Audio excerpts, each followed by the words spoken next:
Oh, sorry. Hi. Eve, what are you doing here? Oh, I'm just looking for Julian.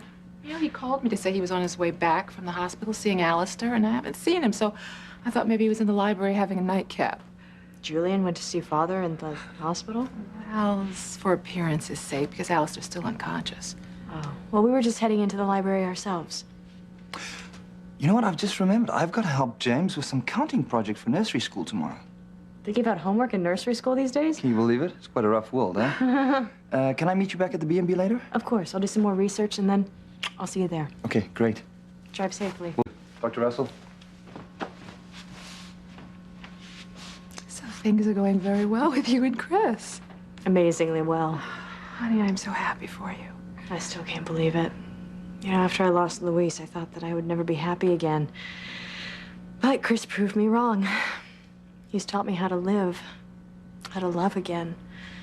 And he's promised to help me find my son. We have a lead on where Father might be hiding him. Oh, sweetheart, that's wonderful.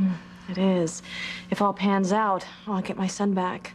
Oh, Julian and I will have our fingers crossed for you. Thank you. Well, let's go in the library and see if Julian's in there decompressing after seeing Father. Honey, I've been looking all over for you.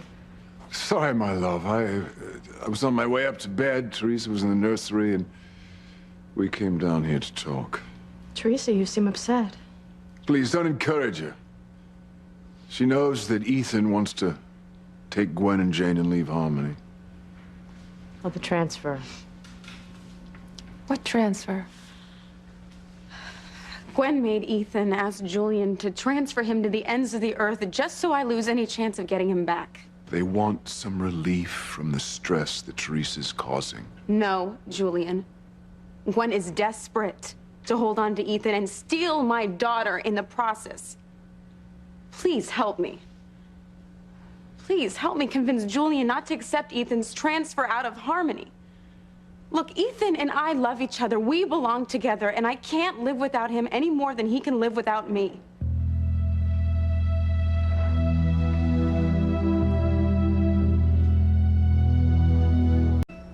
Help me, please, help me.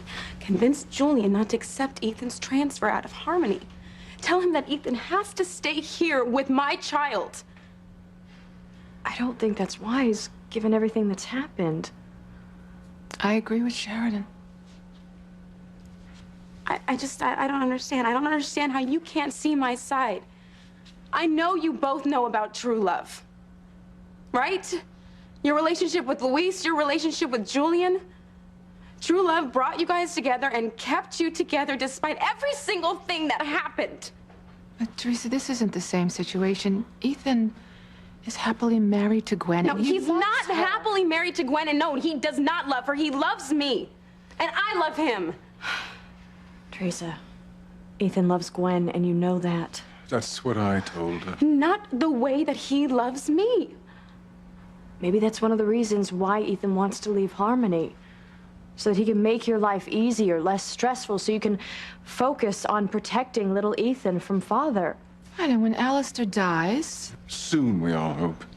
then you can find yourself a new love. A new love. I don't want a new love. I want Ethan. And Gwen knows that we belong together.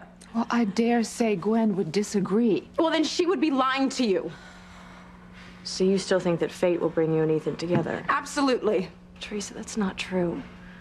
Every time you and Ethan have tried to come together, something tears you two apart. I think that's the message that fate is trying to send you.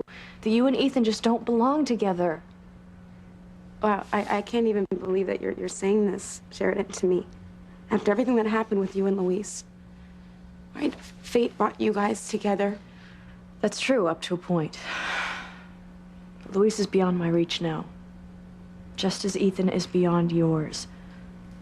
I had to move on, and so do you. And it wasn't easy for me, just as I'm sure it won't be easy for you, but you have to try.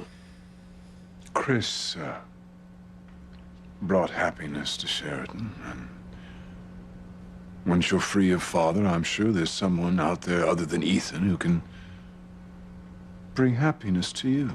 At least just be open to the possibility. You know, the only man that will make me happy is Ethan. Even though he's a married man with a wife and a child to tend to. I mean, what kind of respect do you have for him? You know, Julian, Ethan is too good for his own good. He only married Gwen out of guilt for getting her pregnant, Julian. And as for Jane, she's my little girl with Ethan. When you tricked him into committing adultery. Because I needed to be pregnant to get my son back, Dr. Russell. Yes, my son that Gwen stole from me, and I thought that I miscarried their embryo. Their embryo that you tricked the hospital into implanting in you instead of Gwen and Ethan's chosen surrogate. Because I didn't have a choice. No, that's no reason. That's just an excuse for bad behavior. No, Julian. I'm afraid so, Teresa. Look, when there's true love between two people, schemes and tricks can't bring them together, in bed or in life. You know what? I'm sorry. I'm sorry that I'm here. I'm not going to listen to any more of this. Teresa, we're just trying to help you. No, you're not trying to help me. You're against me, and I'm going to prove you wrong. I will stop Ethan from leaving Harmony.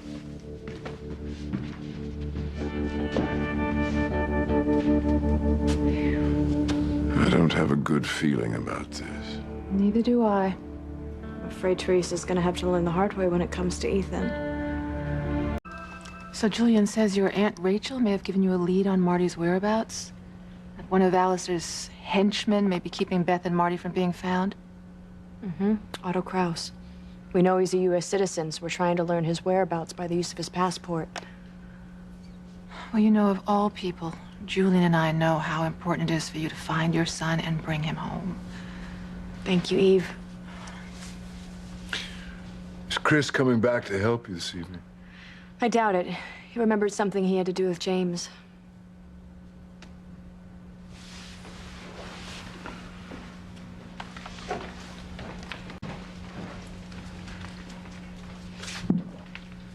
Is everything all right? Well, aside from the headache I have from listening to Teresa, I'm fine. What do you ask? And nothing suspicious happened going to or coming from the hospital? No, why?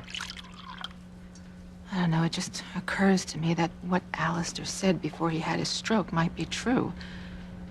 That the person who stabbed him and the person who tried to smother him may be the same person who tried to shoot you at the cannery back then. Well, perhaps, but not necessarily true. Father's enemies list numbers in the thousands. Any number of people could have tried to kill the old goat. Well, whether it's one person or several, there haven't been any arrest. So that means that whoever tried to kill you and Alistair is still out there and able to strike again.